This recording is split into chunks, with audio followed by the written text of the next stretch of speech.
Assalamualaikum warahmatullahi wabarakatuh. Alhamdulillah rabbil alamin. Wassalatu wassalamu ala asyrafil anbiya'i wal mursalin Nabiina Muhammadin wa ala alihi wa sahbihi ajma'in. Allahumma faqihna fid din wa 'allimna ta'wil wa ja'alna minar rasyidin. Allahumma ati nafsi taqwaha wa zakkiha anta khairu man zakkaha anta waliyuha wa maulaha, amma ba'du. Ikhwatul iman, ikhwatu fid din, a'azzakumullah wa uhibbukum fillah. Alhamdulillah ikhwatul iman, kita sambung majlis ta'lim kita. Kita sampai pada muka surat 96. Betul tak? Petanda saya 96. Iaitu kita sampai pada tajuk konsekuensi dan tanda-tanda cinta kepada Rasulullah sallallahu alaihi wasallam. Dan yang pertama kata dia, mencintai Rasulullah sallallahu alaihi wasallam mengharuskan adanya pengagungan, memuliakan, meneladani beliau dan mendahulukan sabda beliau sallallahu alaihi wasallam atas segala ucapan makhluk serta mengagungkan sunnah-sunnah beliau. Itu tanda dia. Yang kedua, mentaati apa yang Rasulullah sallallahu alaihi wasallam perintahkan. Kita wajib mentaati Nabi sallallahu alaihi wasallam dengan menjalankan apa yang diperintahkannya dan meninggalkan apa yang dilarangnya. Hal ini merupakan konsekuensi daripada syahadah kesaksian bahawa beliau adalah Rasul utusan Allah. Dan banyak ayat Al-Quran Allah Subhanahu wa taala memerintahkan kita untuk mentaati Nabi Muhammad sallallahu alaihi wasallam. Di antaranya ada yang mengiringi dengan perintah taat kepada Allah. Sebagaimana firman Allah Ta'ala, ya ayyuhalladzina amanu ati'ullaha wa ati'ur rasulah. Hai orang-orang yang beriman, taatilah Allah dan taatilah Rasulnya. Ya, ini ikhwatul iman sebagai tanda, sebagai konsekuensi kita beriman kepada Allah dan kepada Rasulnya. Terkadang pula Allah mengancam orang yang mendurhakai Rasulnya, sebagaimana dalam firman Allah, falyahdharil ladzina yukhalifuna an amrihi an tusibahum fitnatun aw yusibahum adzabun alim. Maka hendaklah orang-orang yang melanggar perintah Rasul takut akan ditimpa fitnah, cobaan, atau ditimpa azab yang pedih. Ini semua ikhwan adalah amaran daripada Allah. Artinya hendaklah mereka takut jika hatinya ditimpa fitnah kekufuran, nifaq, bid'ah, Waalaikumsalam, atau siksa pedih di dunia, baik berupa pembunuhan, had, pemenjaraan atau siksa-siksa lain yang disegerakan. Allah telah menjadikan ketaatan dan mengikuti Rasulullah sallallahu alaihi wasallam sebagai sebab hamba mendapat kecintaan Allah dan ampunan atas dosa-dosanya. Allah Subhanahu wa taala menjadikan ketaatan kepada nabinya sallallahu alaihi wasallam sebagai petunjuk dan mendurhakai nabinya sebagai suatu kesesatan. Inilah firman Allah, wa in tuti'uhu tahtadu. Dan jika kamu taat kepadanya, nescaya kamu mendapat petunjuk. Allah mengkhabarkan bahawa pada diri Rasulullah sallallahu alaihi wasallam terdapat teladan yang baik bagi segenap umat. Inilah firman Allah Ta'ala, laqad kana lakum fi rasulillahi uswatun hasanah liman kana yarjullaha wal yawmal akhir wa dzakarallaha katsira. Sesungguhnya telah ada pada diri Rasulullah sallallahu alaihi wasallam itu suri teladan yang baik bagimu, iaitu bagi orang yang mengharapkan rahmat Allah dan kedatangan hari kiamat, dan dia banyak menyebut nama Allah. Al-Hafiz Ibnu Katsir berkata, ayat yang mulia ini adalah pokok yang agung tentang meneladani Rasulullah sallallahu alaihi wasallam dalam berbagai perkataan, perbuatan dan perilakunya. Oleh itu Allah tabaraka wa taala memerintahkan supaya manusia untuk meneladani sifat sabarnya, keteguhan, kepahlawanan, perjuangan dan kesabaran Nabi sallallahu alaihi wasallam dalam menanti pertolongan daripada Rabb-Nya. Perang Ahzab, semoga Allah sentiasa mencurahkan selawat dan salam kepada beliau hingga hari kiamat. Yang ketiga, membenarkan apa yang beliau sampaikan. Kerana Rasulullah sallallahu alaihi wasallam tidak berkata menurut hawa nafsunya. Yang keempat, menahan diri dari apa yang dilarang dan dicegah oleh beliau sallallahu alaihi wasallam. Inilah firman Allah, "Wa ma atakumur rasulu fakhuzuhu wa ma nahakum anhu fantahu wattaqullaha innallaha syadidul iqab." Apa yang diberikan Rasul kepadamu maka terimalah dia. Apa yang dilarangnya bagimu maka tinggalkanlah, dan bertakwalah kepada Allah, sesungguhnya Allah sangat keras hukumannya. Yang kelima, beribadah sesuai dengan apa yang beliau syariatkan, atau dengan kata lain ittiba' kepada beliau.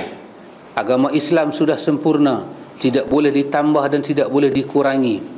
Rasulullah sallallahu alaihi wasallam diutus oleh Allah Subhanahu wa taala untuk mengajarkan umat Islam tentang bagaimana cara yang benar dalam beribadah kepada Allah, dan beliau sallallahu alaihi wasallam telah menyampaikan kesemuanya. Oleh kerana itu, umat Islam wajib ittiba' kepada Rasulullah sallallahu alaihi wasallam agar mereka mendapatkan kecintaan Allah Subhanahu wa taala, kejayaan, dan dimasukkan ke dalam syurga. Ittiba' kepada Rasulullah sallallahu alaihi wasallam hukumnya adalah wajib, dan ittiba' menunjukkan kecintaan seorang hamba kepada Allah Subhanahu wa taala. Inilah firman Allah Taala, "Qul in kuntum tuhibbunallaha fattabi'uni yuhibbukumullahu wa yaghfir lakum dzunubakum wallahu ghafurur rahim." Katakanlah, jika kamu benar-benar mencintai Allah, ikutilah aku, yakni Muhammad. Nescaya Allah mencintai kamu dan mengampuni dosa-dosamu, dan Allah Maha Pengampun lagi Maha Penyayang. Berkata Imam Ibnu Katsir rahimahullahu ta'ala, wafat pada tahun 774 Hijrah, ayat ini adalah pemutus hukum bagi setiap orang yang mengaku mencintai Allah namun tidak mahu menempuh jalan Rasulullah sallallahu alaihi wasallam. Maka orang itu dusta dalam pengakuannya tersebut, sehingga dia mengikuti syariat dan agama yang dibawa Rasulullah sallallahu alaihi wasallam dalam semua ucapan dan perbuatannya. Di antara tanda cinta pada Rasulullah sallallahu alaihi wasallam adalah dengan mengamalkan sunnahnya, menghidupkannya, dan mengajak kaum muslimin untuk mengamalkannya, serta berjuang membela as-sunnah dari orang-orang yang mengingkari as-sunnah dan melecehkannya. Termasuk cinta pada Nabi sallallahu alaihi wasallam adalah menolak dan mengingkari semua bentuk bid'ah, kerana setiap bid'ah adalah sesat. Allahu akbar ikhwan. Itu dia.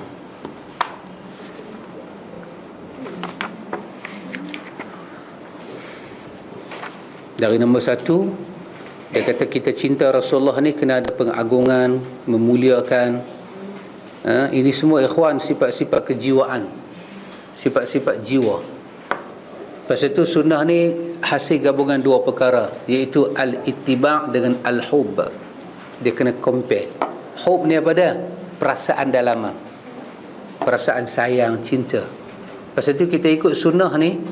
Kalau kita ikut sunnah Nabi, sembahyang macam Nabi, semua macam Nabi, tapi kita tak hub pada Nabi, kita akan jadi munafik.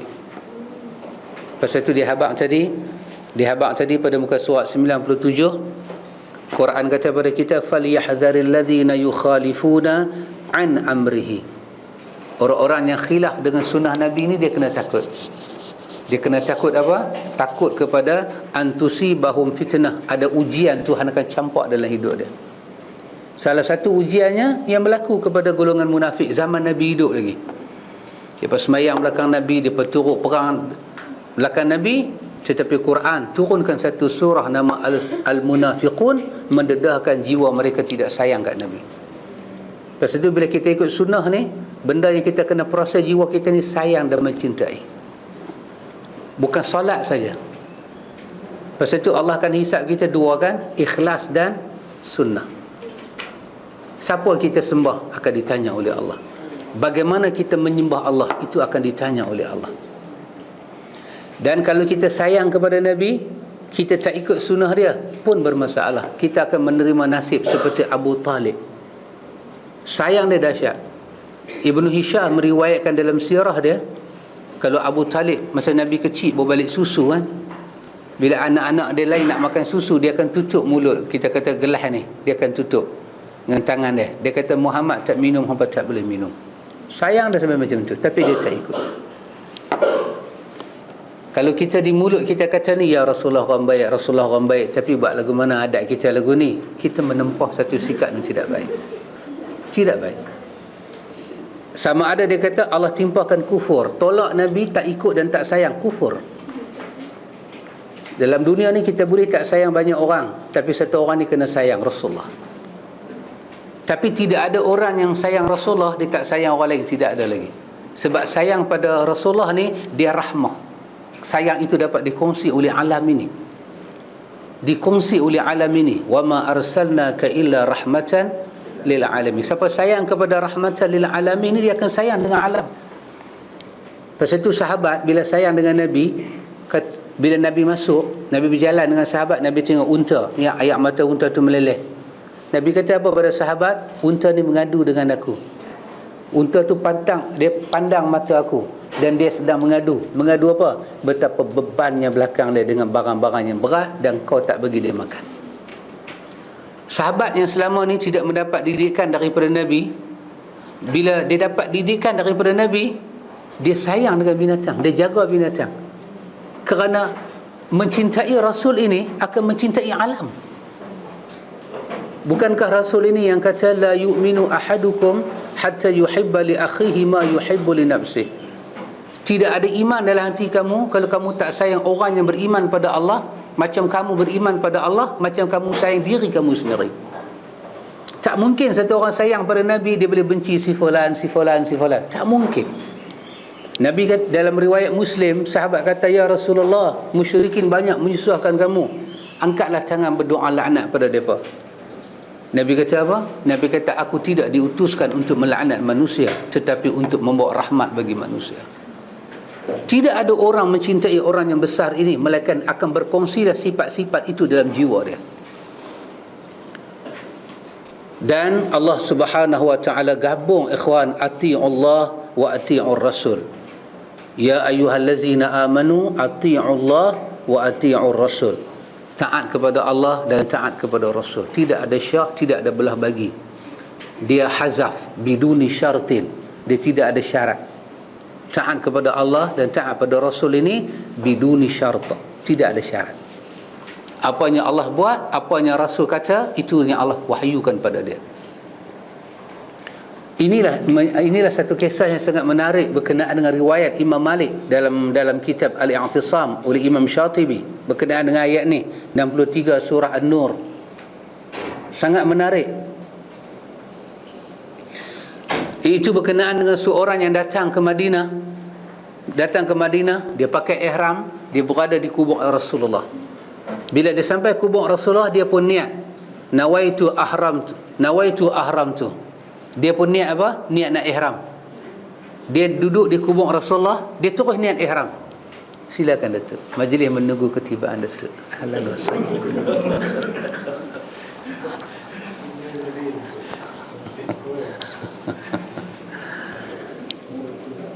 Dia duduk depan makam Rasulullah dan dia niat ihram. Imam Malik duk perhati dia. Imam Darul Hijrah duk perhati dia.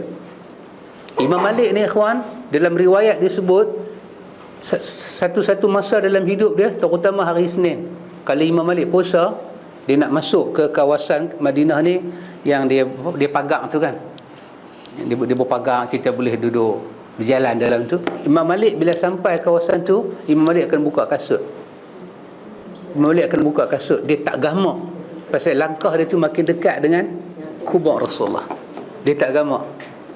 Keluar daripada kawasan tu sikit, dia naiklah kenderaan dia, kuda ke apa ke. Dahsyat Imam Malik ni. Sampai bila dia start aja mengajar, lepas daripada dia memuji Allah, dia baca khutbatul hajjah, perkara yang pertama sebelum dia mengajar, dia akan kata, kullu kalam yu'khadhu wa yatruk ila sahibur risalah al-ma'sum. Dia nak start mengajar tu, dia akan kata, semua cakap orang boleh ambil dan boleh tolak. Nak ambil, nak tolak, timbanglah. Bukan mesti ambil dan bukan kena tolak. Dah, timbang elok-elok. Cakap orang boleh dipertimbangkan, sama ada keputusan diambil, diterima atau ditolak. Tapi dia kata, Tuan punya kubur ni tidak. Dia pembawa risalah. Kepada dia turun ar-risalah, dia al-maksum, tidak ada dosa. Jadi Imam Darul Hijrah ni, dia duduk tengok kawan ni sampai dekat kubur Rasulullah. Terbayang zaman Imam Malik kan, bukan makam macam ada pagar. Lagu ni kan clear boleh tengok. Dia dah pakai ihram siap, terus dia niat, sahaja aku pakai ihram umrah kerana Allah. Imam Malik kata dekat dia, hang buat apa? Imam Malik, Imam Darul Hijrah, dia kata, saya niat ihram. Imam Malik kata, niat ihram? Imam Malik kata, Nabi niat ihram di Abyar Ali, di Zulhulaifah. Kenapa kau niat di sini? Dia kata apa pada Imam Malik? Dia kata, apa masalah dia? Bukannya saya memendekkan jarak, masih dalam konteks tu lagi. Kalau saya nak niat di rumah pun boleh. Imam Malik kata, Nabi niat di sana, kenapa kau niat di sini? Imam Malik kata pada dia, takutlah kepada fitnah yang dijanjikan oleh Tuhan. Dia kata pada Imam Malik, ayu fitnati a'zam? Fitnah apa ni? Aku niat ihram di sini, tiba-tiba Tuhan nak bagi fitnah pada aku. Fitnah apa yang besar ni? Maka Imam Malik baca ayat ni, 63 surah An-Nur. Imam Malik kata, falyahzaril ladzina yukhalifuna an amrihi ain tusibahum fitnah aw yusibahum azabun alim. Berhati-hatilah, jagalah orang-orang yang suka melanggar, suka khilaf, suka buat satu amalan tak mengikut cara Rasulullah ni. Jaga, dia akan ditimpa satu musibah dan fitnah daripada Allah. Kata Imam Malik, orang yang tak ikut Rasulullah ni boleh dikenakan hukuman had kepada dia, kerana dia ingkar mengikut Rasul utusan Allah. Imam Malik kata, fitnah apakah yang lebih besar daripada umat merasakan apa yang dia buat itu tidak perlu mengikuti Nabi utusan, sedangkan Allah menyatakan Muhammad itu uswatun hasanah. Subhanallah, subhanallah ikhwan. Pasal itu, kalau sebegini ayat punya ada, Allahu Akbar. Ibnu Katsir menyatakan dia boleh terkena fitnah kufur. Kalau dia tolak terus, sayang pun tak, ikut pun tak, boleh jadi kufur. Dia boleh kena sifat nifaq, kalau dia ikut dia tak sayang.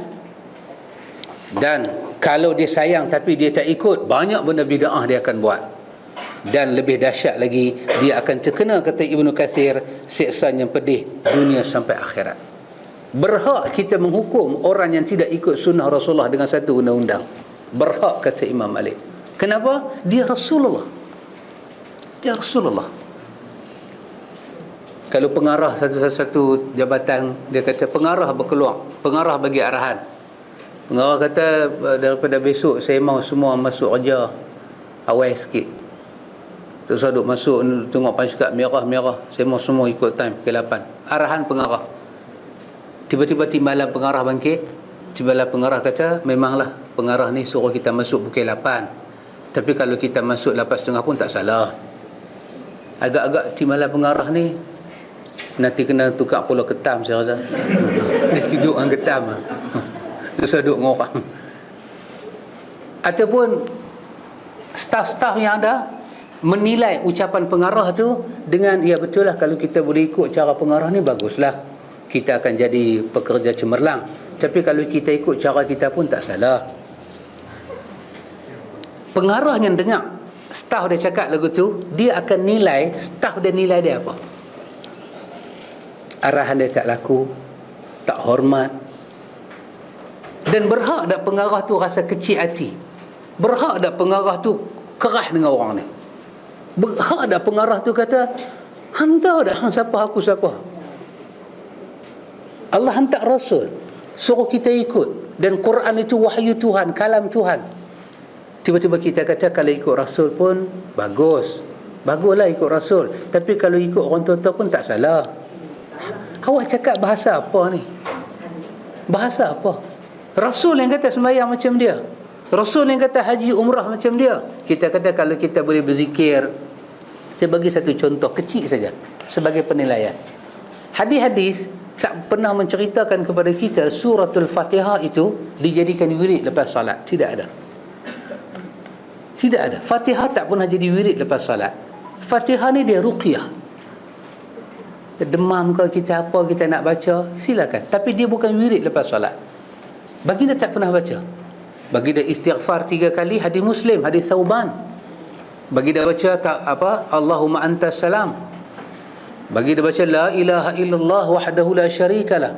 Lepas tu kapit dengan Allahumma la mani'a lima a'taita wa la mu'tiya lima mana'ta wa la yanfa'u dzal jaddu minkal jadd. Baginda berzikir pada Allah, la ilaha illallah wahdahu la syarikalah, lahul mulk wa lahul hamd wa huwa ala kulli syai'in qadir, la hawla wa la quwwata illa billah, la ilaha illallah wa la na'budu illa iyyah, lahu ni'matu wa lahul fadlu wa lahu thana'ul hasan, la ilaha illallah mukhlisina lahu din walau karihal kafirun. Baginda akan baca ayatul kursi untuk maghrib, untuk subuh. Baginda akan ulang la ilaha illallah wahdahu la syarikalah 10 kali. Kemudian baginda akan baca 3 qul huwallahu al-falaq an-nas. Kemudian baginda akan berzikir subhanallah 33, alhamdulillah 33, Allahu akbar 34. Kadang-kadang baginda akan berzikir 10 kali 10 kali. Subhanallah 10 kali, alhamdulillah 10 kali, Allahu akbar 10 kali. Kadang-kadang baginda akan berzikir 25 kali, tapi dengan menghimpun semua sekali. Subhanallah walhamdulillah wa la ilaha illallah wallahu akbar. Lepas tu baginda akan baca apa?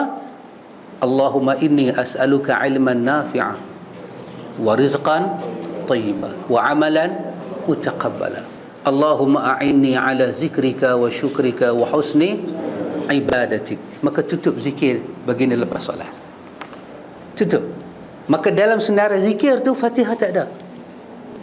Fatihah tidak ada. Baginda tidak pernah gabungkan wa ila hukum dengan ayatul kursi. Tidak ada, tidak ada. Ditanya kepada Ubay bin Ka'ab, apa itu ayatul kursi? Kelebihan ayatul kursi. Maka Ubay bin Ka'ab menjawab, Allahu la ilaha illa huwal hayyul qayyum. Dia tidak start dengan wa ila hukum. Tapi kita bila nak baca dia lepas solat, kita start dengan wa ila hukum, kita sambung auzubillah dengan Fatihah. Kata orang, kata orang. Saya pun orang lah juga.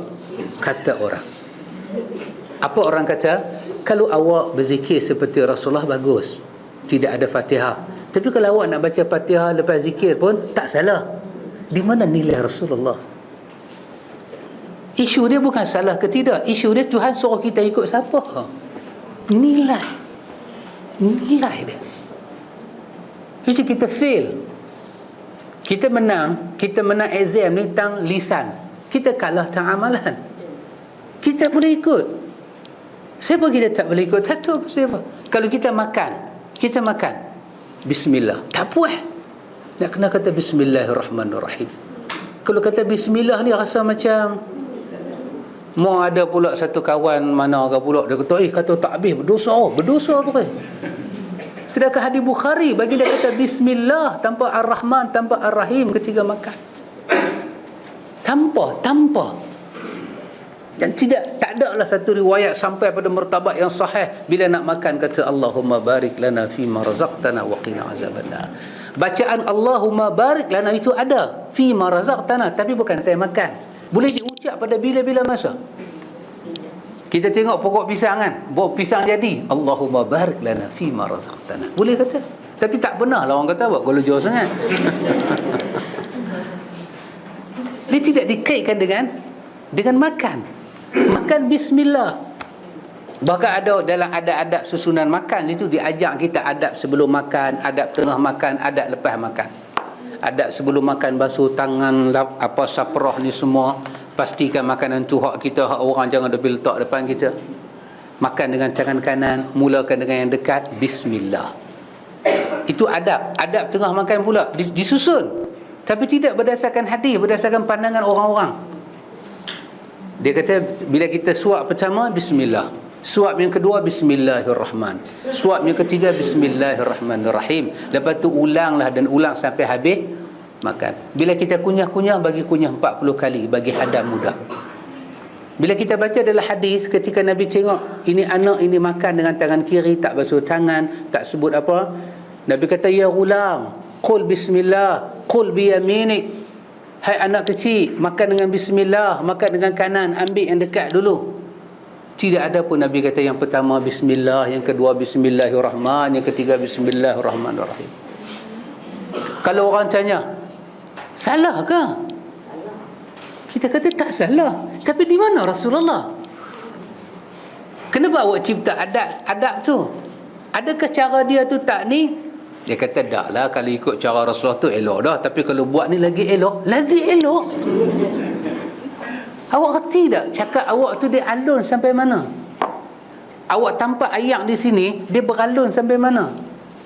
Huwa Rasulullah, dia Rasulullah. Ikut cakap dia, dengar cakap dia. Bahkan Allah hantar dia untuk bimbing kita. So tak boleh satu orang lebih pandai daripada Rasulullah, lebih bijak daripada Rasulullah, lebih tahu agama daripada Nabi. Umat ini kena idafah kepada Nabi, kena sandar seluruh dia kepada diri Rasulullah. Itu yang Ibnu Katsir kata tadi apa ya ikhwan? Pada muka surat 98 Ibnu Katsir kata ayat laqad kana lakum fi rasulillahi uswatun hasanah adalah pokok yang agung, aslul kabir, satu usul yang kabir, satu dasar yang sangat besar, tunjang yang cukup besar. Apa dia? Disuruh kita teladani Nabi, perkataannya, perbuatannya, perilakunya. Perilaku ni apa? Perilaku akhlak dia, perangai dia, tabiat dia, perilaku dia. Sampai apa? Sampai sabak dia kita kena tiru. Allah, sabak dia. Sahabat, sampai sahabat meduk depan dia, sahabat kata mata nasrullah. Quran rakam perkataan sahabat dalam suratul Baqarah, mata nasrullah. Allah kata am hasibtum an tadkhulul jannah, adakah kamu rasa kamu dah cukup dah bekal masuk syurga? Allah tanya kita, kamu rasa kamu dah layak masuk syurga sedangkan kamu belum diuji? Macam mana kamu akan diuji? Zulzilu, sampai berguncang hati kamu. Allah akan uji kita, dan ujian kita tidak sama. Sampai zulzilu, guncang hati, sampai keluar di mulut mata nasrullah. Bila Tuhan nak tolong? Bila soalan itu datang, Quran jawab, ala inna nasrullahi qarib. Bantuan Allah sudah sampai kalau kamu dah sampai tahun ni. Disuruh kita tiru Nabi sampai tahap tu. Antara sabar dengan makan cara Nabi, sabar cara Nabi dengan makan cara Nabi, mana lebih mudah kita ikut? Makan lah. Betul? Sabar cara Nabi ni, dia betul-betul kita kena himpit. Kalau sabar cara Nabi pun Quran kata kau kena ikut, apa tak lagi yang mudah? Makan. Pasal tu tak tahu ya kawan, tak masuk akal dalam hidup kita ni kalau semua benda-benda ibadat kita nak buat tak tengok pada insan yang besar ini. Sampai pada ayatnya Ibnu Katsir baca pada kita muka surat 100 tu, Ibnu Katsir kata ayat ini adalah pemutus hukum. Ni hazihil ayatul azimah ini hakimah, pemutus. Pemutus apa? Bagi setiap orang yang mengaku cinta Nabi tapi tak mau tempuh jalan Nabi, maka dia dusta, kazib fi da'wahu, dia berbohong kata cinta Nabi, tak mau tempuh jalan Nabi, tak mau tempuh. Nabi makan, Nabi minum, Nabi itu, Nabi ini. Semalam kan kita baca hadis 40 kan, hadis Ibnu Abbas, riwayat Baihaqi kan, hadis itu hadisnya hasan. Tengok Nabi ajak kita dalam hidup menilai orang macam mana. Nabi kata innallaha tajawaza li an ummati al khata' wan nisyan wa mastukrihu alaihi. Allahu akbar. Nabi ajak kita bagaimana kena ada hati macam ni. Nabi seronok, Nabi cakap, Nabi seronok. Nabi kata sesungguhnya Allah memberi maaf kepada aku dan umat aku untuk 3 perkara. 3 perkara ni dalam hidup kita mesti kita maafkan orang. Walaupun dia buat salah besar mana, dia tak layak dihukum kalau dia buat dalam keadaan 3 perkara ni. Tiga suasana ni ada. Walaupun dia buat benda tu melanggar akidah sekalipun, maka kita jangan kata akidah dia rosak. Nasihatlah dengan bahasanya lain. Kata kat dia, kamu keterlaluan ni, kamu berdosa ni. Jangan keluarkan dia daripada agama, jangan keluarkan dia daripada sunnah. Apa dia? Nabi kata al-khata', setiap kesalahan yang tersalah tak disengajakan, tak sengaja. Duk set ni dalam kepala nak buat bagi betul, jadi tak apa betul. Yang tidak disengajakan, Nabi kata aku seronok sangat kes macam ni, Allah maafkan umat aku. Cepat-cepatlah kata astaghfirullah, tidak ditulis dosa. Jadi setiap kesalahan orang buat salah, kita tengok daripada jauh, kita nak kena tahu kesalahan dia buat tu dia sengaja ke tak. So kadang-kadang kita langgar lampu merah kan, polis tanya kita, ni nak pergi mana? Lampu merah ni. Polis kata tahu tak lampu merah? Kata tahu. Awak langgar? Saya tak tahu, cik ada situ. Itu yang saya tak tahu. Lampu merah saya tahu, cuma saya tak tahu cik duduk kat situ. Saya tahu, saya tak langgar. Manusia berhak diberi kemaafan kalau dia tidak sengaja. Kita suruh dia buat satu kerja, kita habaq dah syarat-syarat macam mana, dia pun tahu.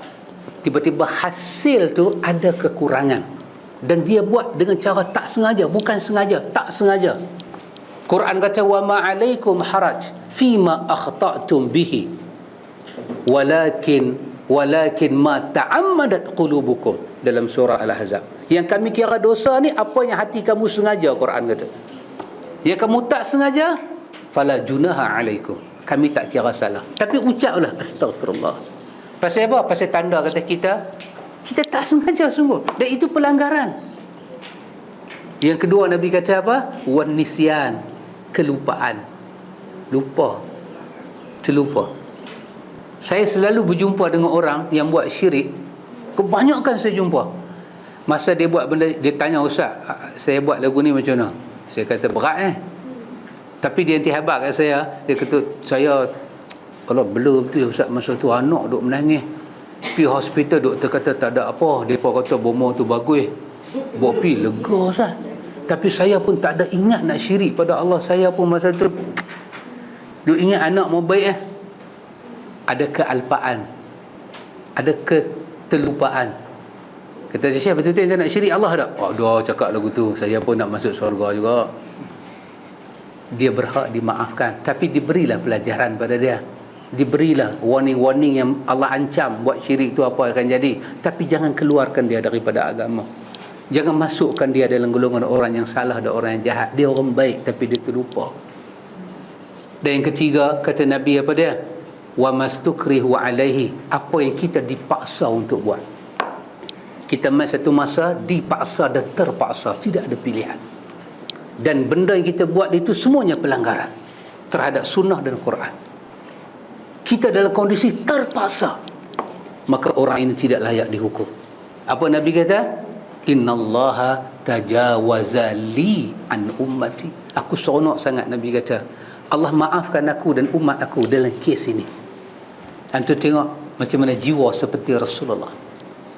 Kalau kita ada hadis ni, kita reti hadis ni, banyak pelanggaran hukum depan mata kita, kita tak terus jadi cicak main. Oh, tahu tu depa ni. Tak. Kita nak tanya, awak buat pasal apa? Pasal apa awak buat?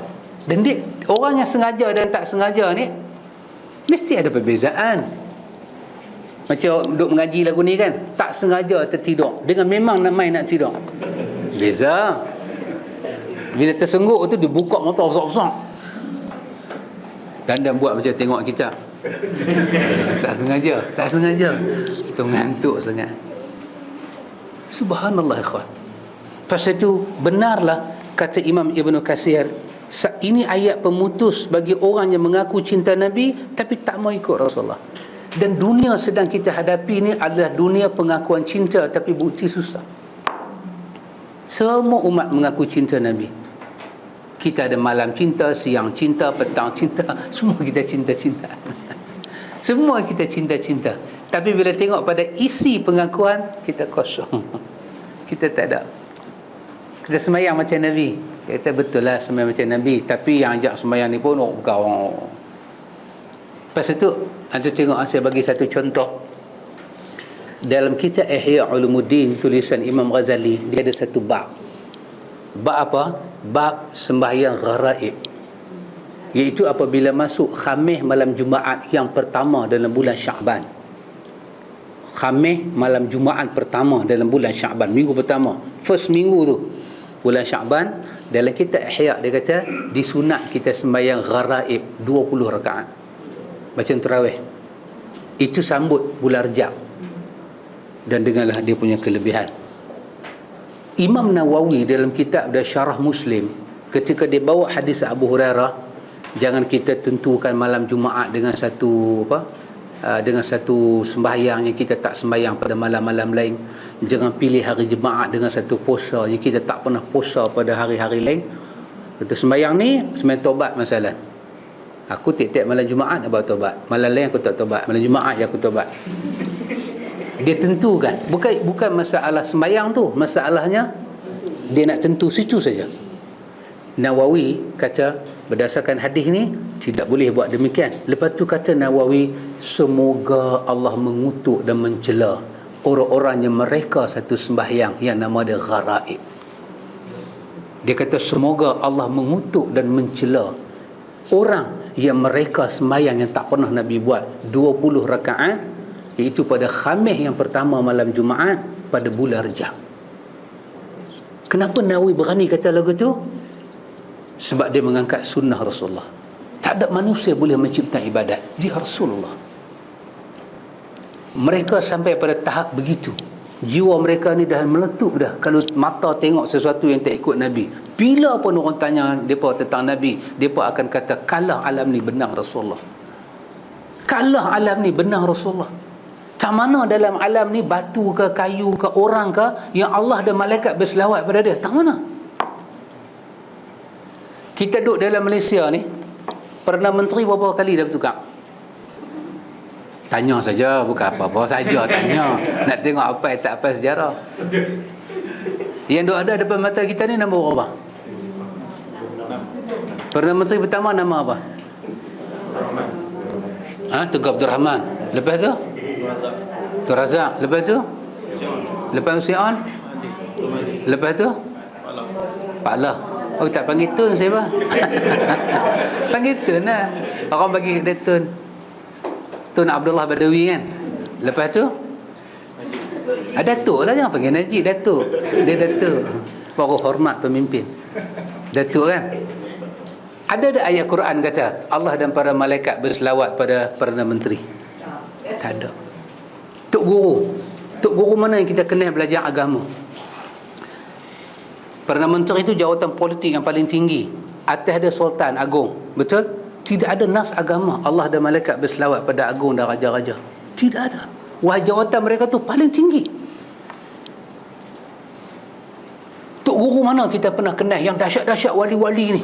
Kira pegang, orang kata pegang biji derian jadi permata. Oh, dahsyat tu wali ni. Dia punya karamah memang macam tu. Kita kata, Tok Guru saya ni tak berapa ada duit. Dia kata tu, pergi ambil batu apa ke, kita ambil bagi kat dia. Dia genggam-genggam, dia buka-buka jadi emas, jongkong emas. Ya Allah. Sebutlah siapa.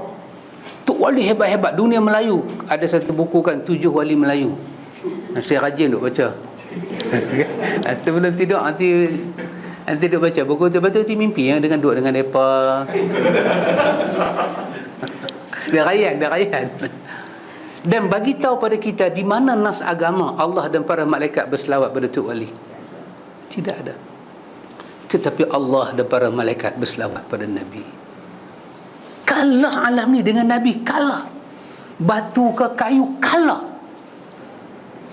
Tak mana ayat yang Allah menyatakan ada insan datang ke alam ini sebagai rahmat lil alamin? Tidak ada. Tidak ada. Tapi kita bela orang-orang yang kita rasa besar ni lebih daripada Nabi Muhammad. Seolah-olah kritik orang yang kita sayang macam kritik Rasul. Dan Rasul kita boleh tinggal macam tak ada nilai. Tak ada nas agama. Ni kita ni ada bin Melaka kan? Bin Osman bin Bakar. Pernah kenal Osman Bakar? Jadi orang lain ni Osman Bakar. Bisa dengar? Osman Bakar, keluarga 69. Kan? Dia ni kahwin mak, dia tu kahwin anak. Kan main masuk kawan tu kan. Alah, dia kata senang saja. Senang dia dah beritahu. Ini janda saya. Sekarang dia kahwin dengan orang muda tu. Maka ini anak saya, dia kahwin dengan cik. Maka saya ni pak mentuan cik tu menantu saya. Maka ini anak muda tak ada kena mengena. Dia kata kepala otak hang tak ada kena mengena. Anak muda tu anak aku. Dia kata apa? Golmal. Pasal nombor 69 tu macam tu. Dia putang aku tu. Tak ada siapa dalam dunia ni Allah dan para malaikat berselawat. Malaikat Rasulullah. Tapi rumit masalah kita ni ikhwan, serumit keluarga 69. Kita pusing kot tu jadi 99. Tunging kot ni jadi 66. Tunging bagi lawan 69. Tak boleh keluar. 6 dengan 9 tak boleh keluar. Lepas tu otak. Arwah kita ni bagus. Otak dia dahsyat. Otak tu boleh buat batu cincin. Dahsyat otak dia. Ini masalah kita, tak boleh keluar. Rasulullah kita tahu Rasul. Tapi Tok Guru pewaris ulama. Ulama ni pewaris Rasul. Nak ikut Nabi tinggal ulama takut. Nak ikut ulama tinggal Nabi okey. Subhanallah ikhwan. Pasal tu betulkan balik benda ni. Kalau alam rahmatan lil alamin, rahmatan lil alamin. Pasal tu bila orang tanya pada kita, awak ikut sunnah siapa? Kita kata sunnah Allah dan para malaikat berselawat padanya. Tak cukup Allah dan para malaikat berselawat padanya. Allah nak ini ikhwan, satu lapis langit luas mana? Luas mana? Jauh mana? Siapa yang duduk di sana? 7 lapis duduk ada. Di atasnya ada kursi, di atas kursi ada arash. Di sanalah Tuhan bersemayam, Ar-Rahman. Bila langit, kerajaan langit dan penghuninya berselawat kepada Nabi ni, tak cukup lagi. Allah nak padukan selawat daripada langit dan bumi. Maka Allah kata, ya ayyuhallazina amanu, penduduk bumi di arah, hampa semua kena selawat pada dia. Maka padulah selawat pada Nabi di antara selawat ahli langit dan ahli bumi pada satu orang, Muhammad sallallahu alaihi wasallam. Pasal tu bila kita ikut sunnah orang ini ikhwan, siapa orang ni? Pasal tu tidak ada perkataan paling layak dikatakan kepada bid'ah melainkan dalalah. Apa ni? Hang siapa? Hang reka, lepas tu hang suruh orang ikut hang siapa? Dan tinggal Allah dan para malaikat berselawat padanya dan diperintah mukmin berselawat padanya. Tahukah diperintah mukmin berselawat padanya apa? Kita ada tafsir Ibnu Katsir, kita boleh buka Ibnu Katsir dalam ayat ini, ayat 56 Al-Ahzab. Kata Ibnu Katsir, maksud selawat Allah kepada Nabi adalah Allah memuji Nabi di hadapan Allah memuji Nabi Muhammad di hadapan para malaikat, dan Allah mengkhabarkan kemuliaan insan ini, kelebihan dia di hadapan para malaikat. Hari-hari Tuhan bagi tahu pada para malaikat, ini insan yang besar. Itu selawat Allah untuk Nabi. Selawat malaikat untuk Nabi, malaikat berdoa kepada Allah supaya diberi makam mahmud pada Nabi, makam yang tinggi. Dan Allah nak mukmin berselawat pada Nabi. Sunnah orang ni, ikhwan. Pasal tu bila kita tahu ini, ikhwan, mai daripada Nabi, kita tidak akan kata kecil lah, tak ikut pun tak apa. Tidak. Kalau begitulah wirid Nabi lepas salat, kita akan ikut. Dia satu orang rahmatan lil alamin, menaungi alam ini. Ya subhanallah. Pasal tu dia duk bagi tahu benda ni semua pada kita, ikhwan. Allahu akbar. Dan Al-Hafiz Imam Ibnu Katsir kata, kenapa Allah Subhanahu wa taala dalam muka surat 99 tu, kenapa Allah Subhanahu wa taala kata pada kita, apanya Rasul beri pada kamu ambil, apanya Rasul larang kamu jauhi. Al-Hafiz Imam Ibnu Katsir kata, kerana sesungguhnya Rasul hanya suruh kita buat benda baik dan melarang kita daripada kejahatan. Semua yang Nabi suruh kita buat hanya benda baik-baik. Bila kita tak ikut arahan dia, kita nak adjust, kita nak alter, kita nak apa, Allahu akbar. Allahu akbar. Pasal tu dalam Sahih Bukhari kan, dalam bab sembahyang witir tu ada hadis yang sangat kecil dalam bab sembahyang witir, tetapi dia punya nilai sangat besar. Hadis Ibnu Umar, bila Abdullah bin Umar berkelana dengan sahabat-sahabat dia lepas isyak, berkelana dekat-dekat nak masuk subuh, dia kata kita berhenti sat. Dia pusing-pusing belakang, ada beberapa jemaah tak ada. Dia kata kita kena tunggu mereka ni. Kemudian mereka datang. Kemudian Abdullah bin Umar, anak Sayyidina Umar, tanya, daripada mana hampa? Kenapa pisah dengan jemaah?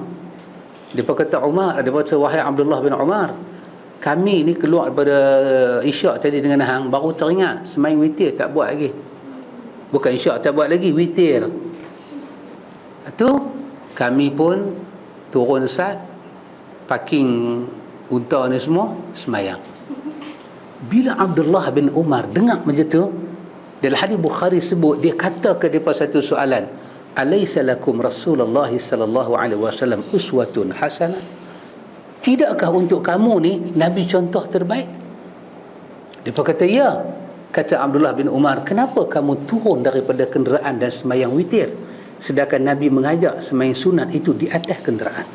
Kenapa turun? Very technical issue. Very technical. Bukannya orang kata isu pokok kan. Orang dah kata furu'iyah khilafiyah, benda-benda yang tak menjejaskan ekonomi negara. Sikit sangat. Tetapi di mata para sahabat, huwa Rasulullah. Kenapa ikhwan? Anda tengok yang kelima tu, beribadat sesuai dengan apa yang beliau syariatkan. Dan kalau saya kata pada antum sekalian, ataupun antum kata pada saya kata pada antum, kenapa ini antum buat, kenapa ini antum tak buat? Kalau antum kata, ustaz, kenapa enta tak buat, kenapa enta buat ini, kenapa enta tak buat ini? Saya tidak ada jawapan lain, melainkan saya kata, saya meninggalkan ini kerana Rasul meninggalkan, saya buat ini kerana Rasul buat. Dan tidak ada jawapan paling murni, melainkan itulah jawapan dia. Kalau orang kata balik dengan saya, Nabi naik unta, hang naik kereta, pasal apa? Saya pun tidak ada jawapan untuk jawab. Saya tidak ada jawapan. Saya hanya mampu menyatakan, sepanjang yang saya tahu, Nabi tak pernah ajak kita baca doa naik unta atau naik kuda. Tidak ada. Yang adanya doa naik kenderaan, raqib. Tak ada doa naik unta. Wahai baginda, naik unta. Patut Nabi ajak, kalau naik kaldea ni doa dia. Kalau naik unta ni doa. Patut doa tu ada 5-6 doa kan. Kuda boleh naik, kuda kepang lagi lah. Tapi baginda tidak ajak doa naik unta. Baginda ajak doa kenderaan. Dan baginda yang kata, kamu lebih tahu urusan hidup kamu. Dan kenapa ini saya buat seperti Nabi? Dan kenapa ini berlain? Nabi yang suruh berlain dalam bab ni, Nabi yang suruh turut dalam bab ni. Tidak ada ayat lain. Dan kalau ayat macam tu orang tak faham, so kita kata hadakallah, semoga Allah memahamkan kau. Kita dah tak ada ayat dah untuk bagi faham orang. Akhirnya kita kata hadakallah. Jangan kita maki dalam Facebook. Hadakumullah. Kan lebih baik kita pindah pada ayat tu, hadakumullah, semoga kau dibimbing oleh Allah ke arah apa yang aku faham. Allahumma faqihu fid din. Ya Allah, fahamkanlah dia urusan agama. Bagi satu ayat tu dan serah dia dengan Tuhan. Al-amru ilallah wa ufawwidhu amri ilallah. Aku sandarkan urusan aku ini kepada Allah. Kata macam tu. Beginilah keadaan kita, ikhwan. Allahu akbar. Allah yang maha besar. Dan yang keenam pada muka surat 1 itu, oh ini panjang, ikhwan. Ini tak boleh baca, ni panjang. Dia sampai muka surat 106. Surat 1 tu sampai surat 6. Jadi anda tengok muka surat 100 itu satu perkataan yang menarik tuan kita pakai, semoga Allah merahmati dia. Dia kata di antara tanda cinta pada Rasulullah sallallahu alaihi wasallam adalah dengan mengamalkan sunnahnya, menghidupkannya dan mengajak manusia mengamalkannya, berjuang membela sunnahnya terhadap orang yang mengingkari sunnah. Ada geng engkar sungguh, tak tolak hadis ni. Tapi ada geng dia engkar kerana dia jahil. Dia jahil. Kalau berdasarkan tulisan ni, kita mesti mengajak manusia kepada sunnah. Kita kena, pasal tu ada satu sahabat kata kat saya, ustaz, dia kata Dr. Zakir Naik main Malaysia kan, orang tu masuk Islam, orang ni masuk Islam. Dia kata Dr. Zakir Naik buat jasa besar, dia kata. Tapi Dr. Zakir Naik lepas dia Islam orang, dia balik tempat dia. Kawan tu yang duduk Malaysia. Dia kata, ustaz, esok Tuhan tanya ustaz, kalau tak pergi jumpa orang tu menyampaikan sunnah. Oh, tanya, saya kata tanya aku seorang, hang tak tanya. Kata kau ustaz, Tuhan tanya. Betul lah kan? Betul. Ada kawan-kawan saya di Pulau Pinang, dia buat kerja ni.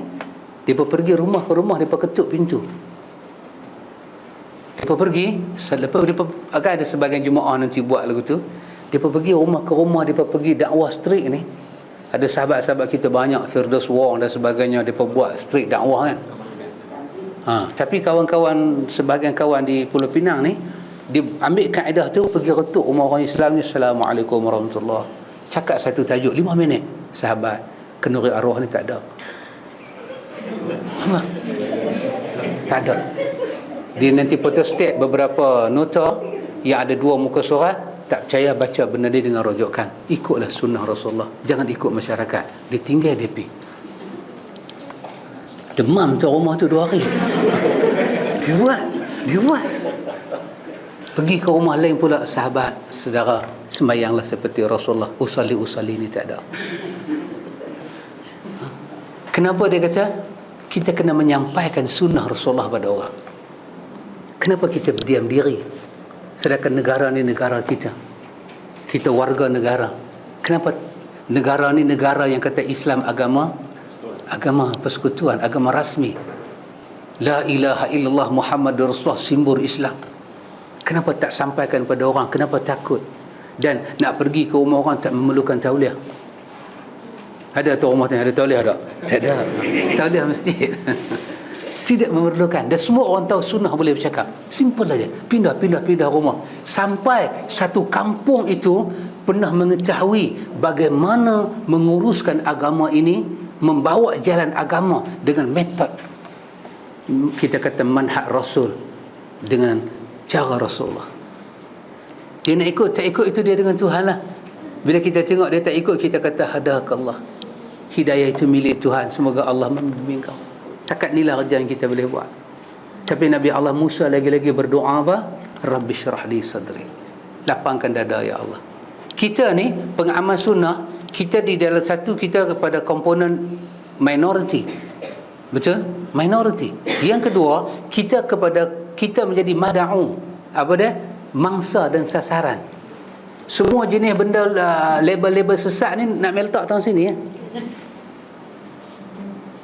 Pasal itu kita jadi gharib, kita jadi pelik.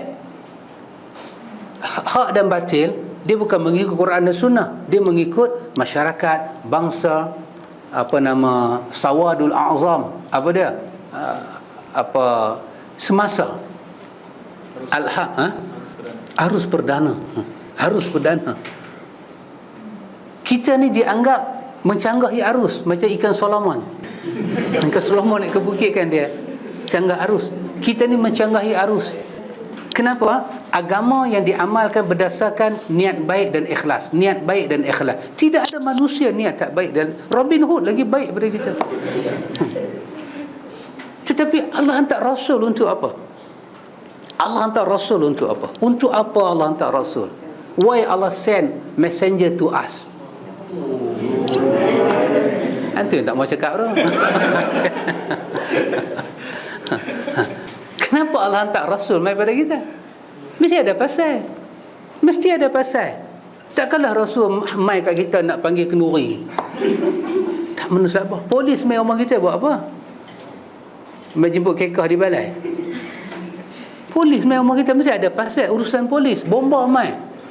Takkan bomba mai nak kat orang sakit. Kita alhamdulillah dah tengok bomba. Bomba tu mesti ada orang sakit. Dah terbakar. Likulli syai'in tadullu ala al-ayah. Untuk satu benda tu dia akan membawa tanda dia. Orang ni tanda dia. Tanda kita umat Muhammad ikut Muhammad. Pasal tu ikhwan, kena kita duduk sengak-sengak. Tapi ketika di sisi sebelah kita, di kiri kanan kita orang bercakap tentang agama, dan kita ada di gelanggang itu, dan orang bercakap ada yang lebih baik daripada sunnah Rasul, kita tak boleh diam. Kita hanya mengangkat insan itu. Kita tak perlu kata jangan ikut semua orang. Cukup kita kata, setahu saya Allah dan malaikat hanya berselawat pada Muhammad, dan Allah mengarahkan penduduk bumi yang beriman berselawat pada dia. Pada saya, orang ni bukan kecil punya orang, saya akan sembahyang macam dia.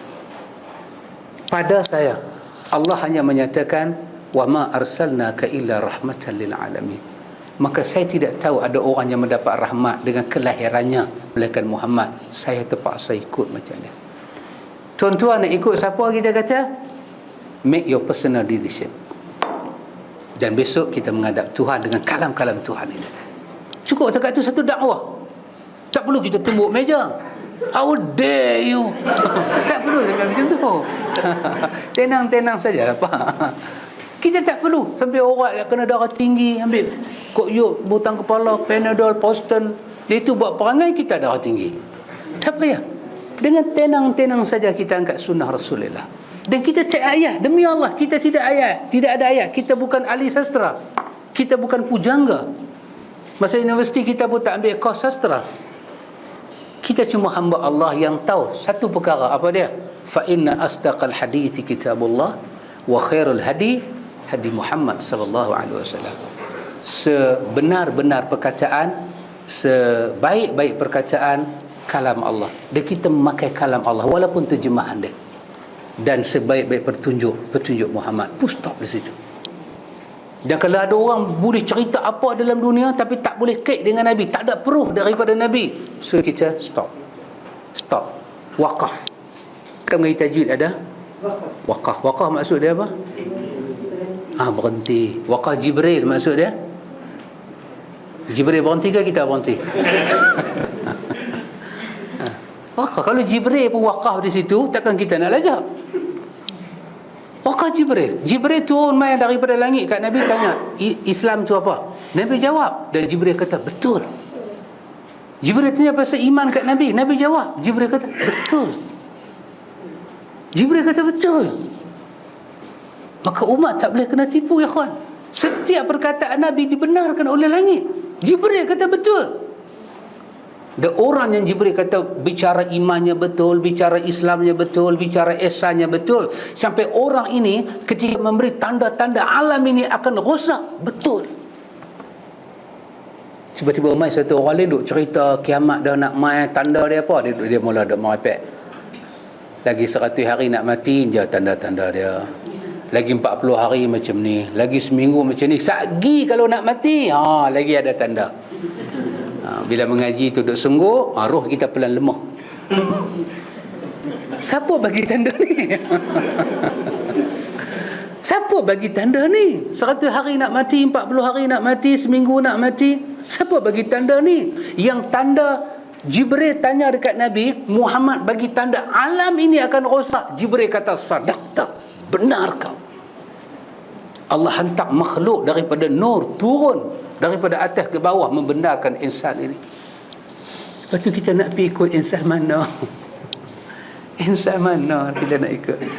So ini kita punya wiqayah. Apa dia wiqayah? Pagar keimanan. Mesti ada yang ni. InsyaAllah ikhwan, panjang umur, sihat badan, diizinkan oleh Allah, kita sampai pada muka surat 101. Kita tengok yang ke-6, disuruh kita berselawat pada Nabi. Lepas tu kita tak dibenarkan gulu melampau. Allah. Lepas tu kita akan main satu tajuk ikhwan, tajuk apa maksud ibadat yang kita kena buat. Ada main tajuk tu, tajuk yang ke-7, maksud ibadat tu apa dia. Kita akan belajar ni pula, tanda ibadat, syarat ibadat, makna ibadat. Ni kita pegang supaya kita tak ikut orang. InsyaAllah, wallahu a'lam.